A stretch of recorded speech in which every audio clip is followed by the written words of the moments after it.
కర్మణ్యేవాధికారస్తే మా ఫలేషు కదాచన మా కర్మఫల హేతుర్భూర్మాతే సంగోస్త్వకర్మణి. నీకు కేవలం నీ కర్తవ్యమైన కర్మలను చేయుటలోనే హక్కు ఉంది. అవి ఇచ్చే ఫలితాలపై ఎప్పుడూ హక్కు లేదు. కర్మఫలాల కోరికతో మాత్రమే కర్మలను చెయ్యకూడదు. అలాగే కర్తవ్యాన్ని చెయ్యకుండా ఉండకూడదు. కర్మ ఫలితాలను, కర్మ పాపాలను నిర్ణయించేది మనము చేసే పనిలోని సంకల్పం, ఇంటెన్షన్స్.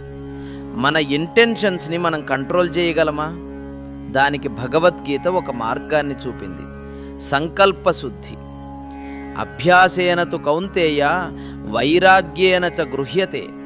నిరంతరం మెడిటేషన్ సాధన చేస్తూ ఆసక్తిని విడిచిపెట్టడం ద్వారా మన ఇంటెన్షన్స్ని కంట్రోల్ చేయవచ్చు. ఇది సరైన మెడిటేషన్ సాధన ద్వారా మాత్రమే సాధ్యమవుతుంది. ప్రతిరోజు మెడిటేషన్ సాధన చేయడానికి యూనివర్సల్ ఓం యాప్ను డౌన్లోడ్ చేసుకోండి.